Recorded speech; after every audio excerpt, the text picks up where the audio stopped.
This episode of Manage Smarter is presented by Sales Fuel Coach, our adaptive sales coaching featuring 5-minute quick coaching personalized to each sales rep. Learn more about Sales Fuel Coach at salesfuel.com. Welcome to the Manage Smarter podcast with hosts C. Lee Smith and Audrey Strong. We're glad you're here for discussions on new ways to manage smarter, hire, develop and retain talent, improve results, and propel team performance to new heights. This is the Manage Smarter podcast. It's the Manage Smarter podcast, everyone. Thanks for tuning in. We appreciate it. Happy New Year, everybody. I'm Audrey Strong. I'm the Vice President of Communications here at Sales Fuel. And I'm C. Lee Smith, the CEO and founder of Sales Fuel. Well, we've got Meg Mankey, the COO of Rose Group International, with us today, Lee. I've been really looking forward to speaking with her. Had the opportunity to speak with Meg in New York City at the C-Suite Network Conference. Meg, welcome aboard. Hey, thanks. Thanks for having me. Yeah, Meg is also the co-author of IX Leadership. I'm going to explain what that stands for in a moment. IX Leadership, create high-five cultures, high-five, and guide transformation. And what you say, Meg, is corporate success is really hampered by the failure to create an IX, an internal experience that keeps your best people around. Seems like a simple concept, not so easy in execution, right? Right, absolutely. Not so easy in execution. Keeps us in business, actually. So, yeah, it's a nice thought and theory, and it's a little bit harder to carry out though in the daily grind. What do you suppose that is? I mean, who is the key detriment? You know, if you did point your finger at a place on the org chart where you say, okay, that person is the one that's keeping us from having the IX that we need to be successful in this company, who would that be? Oh gosh, you know what? I think it depends, sort of based on the business. It seems like every organization we go into is a little bit different, and even though the issue can be the same, it's usually, gosh, our turnover is too high, or we can't retain good help. The real root cause can be different a lot of times. I think that really, though, the responsibility of making sure that IX exists, that healthy IX exists, falls on the shoulders of leadership. It's really their job at the end of the day. I mean, shoot, that actually is their job. You know, everybody else is accounting for things, or selling things, or making sure things operate. Leadership's job is to lead. You talk about different culture types, the independents, the stabilizers, the organizers, and then it all sits on an axis. Can you detail that out for us? I thought that was fascinating. Yeah, so we created a system to help organizations really assess their culture types within their different departments and within their dynamic. So the way we created the system is not so much to analyze somebody's personality, but rather what their work preferences are. So do they really like to kind of address things with a team first? They like to collaborate first? Or do they prefer to sit sort of in their own quiet space and look at something and think about it before they talk to the team? And then the other axis is order to chaos, or those of us who love chaos, that would be me. We call that freedom. We call it getting stuff done. Yeah, we like to get stuff done, and these poor people who are organizing and stabilizing everything for us are left picking stuff up behind us. It's really because Lee is chaotic and I'm very orderly. Yes. That's exactly what happens every day. I'm chasing him around. Those stabilizers are the sandbags to our hot air balloon. It's so true. We say our stabilizers are the foundation of the building. You know, if we didn't have them, we wouldn't have anything to stand on from the get-go. This is true. Yeah. Yeah, absolutely. So yeah, those are the 4 different culture types. Fixers and independents prefer chaos. Stabilizers and organizers prefer order. And then those fixers and stabilizers are the team folks, and the independents and the organizers are a little bit more self-driven. So on this model, are you evaluating or analyzing then each team member or just the leadership? Each team member, when we go into an organization, work with them, we really prefer to get a real 30,000 foot, to use a hot air balloon term, to get, like a 30,000 foot view of what's going on in the organization. A lot of times we find a couple of really fascinating things. Some industries are actually structured more with specific culture types. Manufacturing, for example, has a lot of stabilizers because, Mhm. you can all picture the Lucille Ball, I Love Lucy show where they're doing the chocolate thing. Right on the conveyor Every belt. day. Yeah. Every day, that's what they do. And so by industry, we can actually sort of determine what people are like in an organization, and then even by department. So people in an accounting department are a little bit differently geared than people in a sales department. Mhm. And so we really say it's best to culture type everyone in the organization. Interesting. You talk about clarity and accountability. How do you make that happen on a regular basis? Yeah, clarity and accountability. Well, in the book, we talk about the Mad Hatter principle, and that's kind of our first rule of thumb that we talk about with all groups. Mad Hatters in the 19th century were called Mad Hatters because they used a mercuric acid solution to cure the furs to make hats. Well, it made them a little nutty. They inhaled a lot of that, and so they'd go home to their friends and family and act strange. So we say, if someone's acting strange around you, don't assume that they're being nefarious or that they don't like you or they have some, they're gunning for you. Chances are they just have something else going on. So give people a little bit of grace, allow for some empathy, but then you have to pair that empathy with accountability. And on the accountability side, it's about having transparent conversations and making sure that you're not really allowing, as a leader, not allowing any of those, what we call unspoken conversations, the eye rolls, the what the heck hand gestures, the, secret conversations that aren't so secret in the hallway. The meeting after the meeting. The meeting after the meeting where I just wrote an article about this, where pesky George just, unfortunately couldn't attend. His calendar was full at that time. So yeah, that's how you maintain clarity. You just be clear, be transparent. And, it's funny because people, when I say just be that way, people say, oh yeah, that's so easy. Well, this is why Rachel and I are doing what we're doing, because our goal is to make it easy. We as human beings have made it hard. As business people, we've made it hard. It isn't hard. It's easy to make it easy. You just have to do it. So when you have this information, whether it be through your model, whether it be something like through DISC and motivators, that sort of thing, you have a lot of great information where you know how to better communicate with each individual person in a way where you can be impactful, or we like to say you can be heard. So, but that requires the leader, the manager in this particular case, then to be adaptive. To be able to change the way in which they share information, or they correct somebody or praise somebody. What advice do you have for managers and leaders then on becoming more adaptive? Well, I would say, first, what I would tell any manager is culture type your whole department or organization, or at least your team right around you, and figure out how they hear information. People who prefer order, they hear the details. And if you don't say the details, they hear that. And that's a lack of information, lack of clarity, and then they're out of the game. If you've got a fixer, an independent you're working with, then they're not so fussed about the details, but you better give them a project to be working on because they need to be busy. So any manager, I would say, we've got a culture type assessment out on our website. You can go take it. Doesn't cost anything. Have everybody on your team take it. And then start learning, get the book, and then start learning more about those types and how you can communicate to them, to those people individually. I was going to say the website, since you referenced it, Rose Group, INTL for international.com and IXleadership.com. Everybody. And you could quite literally, assigning out the same project or briefing everybody on the same project could literally write 4 different emails then, depending on who you're talking to. Is that right? Yeah, absolutely. And so it's kind of funny because when we talk about culture types, some people are like, holy smokes, that seems overwhelming. But we intentionally created the system to be simple. And we created it around work preferences. So it's not about personality. It's not about your ethnic background. It's not about any of that stuff. It's about 4, very simple preferences when it comes to a work environment. So you can capture all of the different people in your organization with 4 different approaches.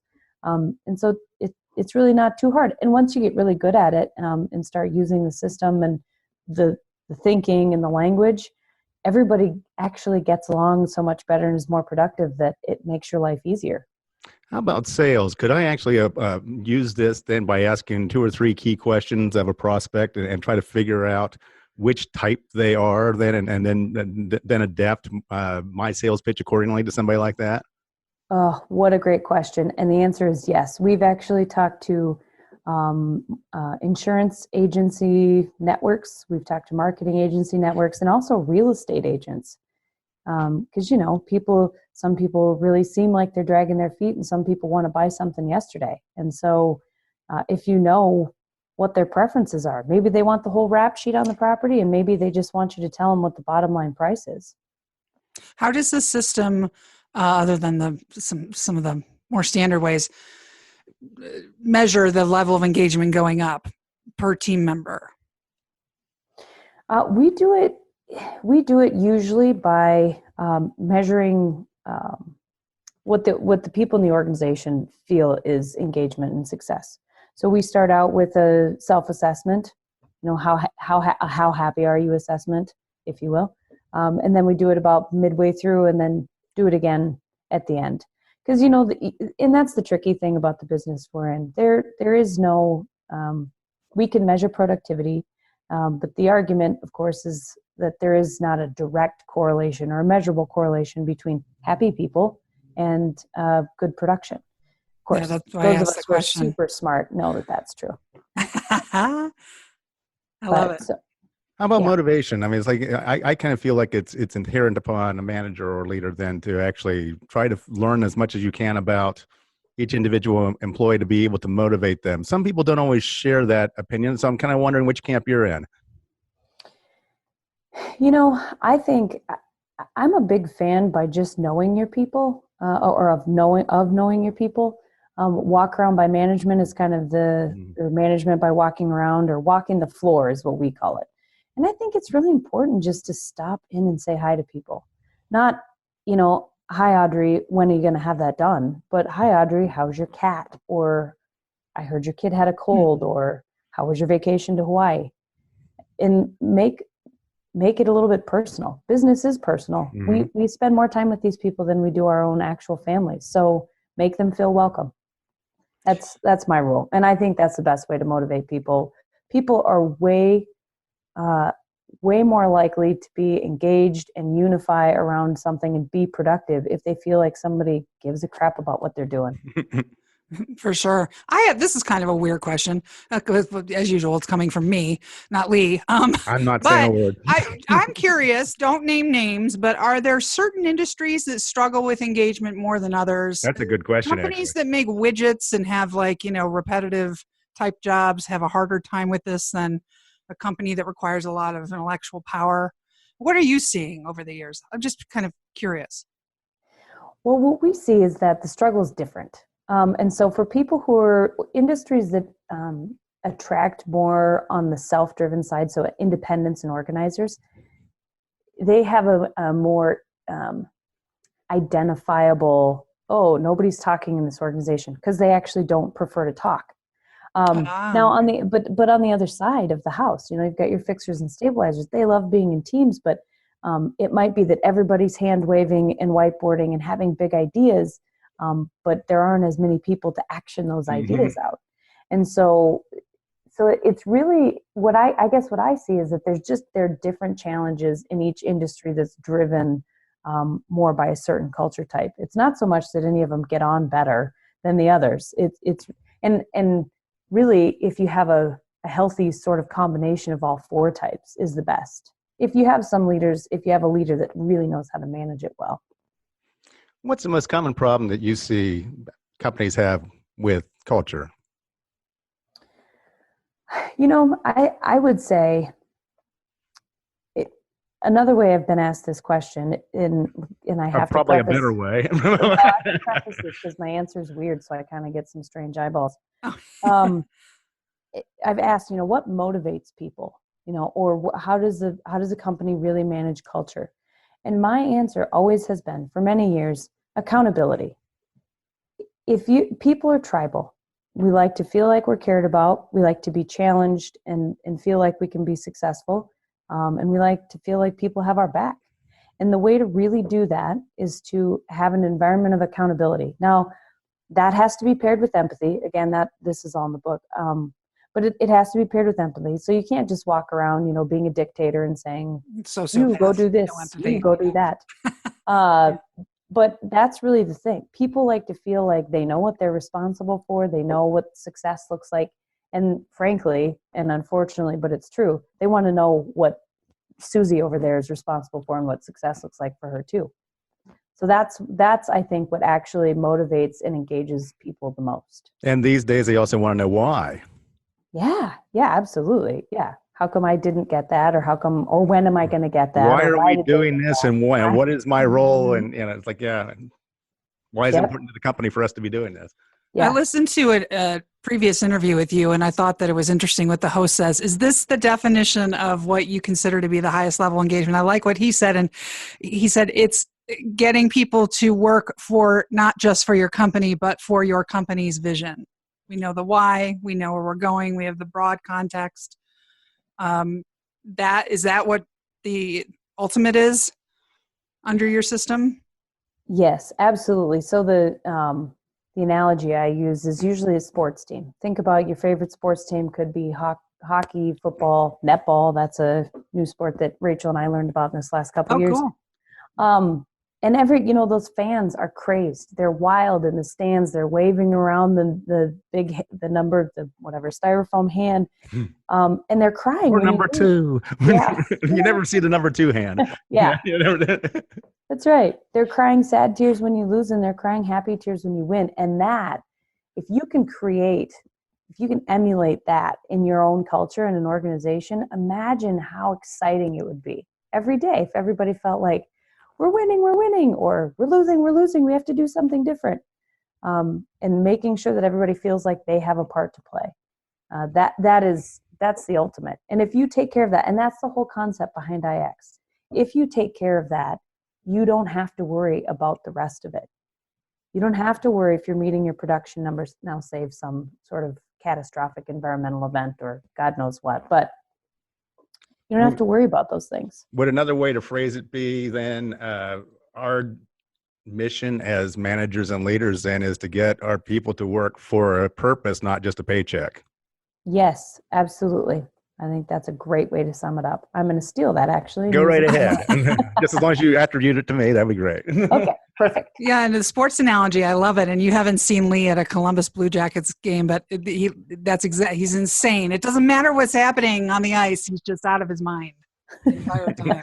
It's a beautiful thing to see. That's where I go to release all the tension of the day. I'll go yell at some hockey players, and most importantly, yell at the referees. You do yell at the referees. I just want to dive under the chair when he takes me. But everybody can get the book on Amazon.com, ixleadership.com, and Rose Group International, but it's intl.com. And Meg, how do you like people to reach out to you if any of our listeners would like to engage? Yeah, I think the best way, our contact information is on our website, the Rose Group intl.com website. Our numbers are on there, and our email addresses. Email is probably the quickest way. Meg, I had one last question for you. It's like, how did you meet up with your partner in crime, Rachel? Yeah, we just kind of were swimming in the same circles in our community. A lot of women in leadership networking events and other leadership events, and started to sort of commiserate about what's wrong with business today, and we thought, gosh, there's a pretty recognizable issue here, and I bet you we're pretty smart. We could probably fix it. And so we just set to it, and that's what we're doing now. I love it. Well, we're so glad that we got a small piece of your time, Meg, today, and we really appreciate you coming on the show. Yeah, absolutely. Thanks for having me. It was great. All right. Thanks for having us. Thanks. Meg. Appreciate you. Thanks for listening. If you enjoyed the show, please rate and recommend on iTunes, Overcast, or wherever you get your podcasts. You can also get more great information at salesfuel.com.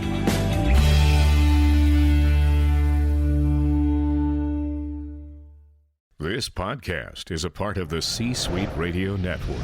For more top business podcasts, visit c-suiteradio.com.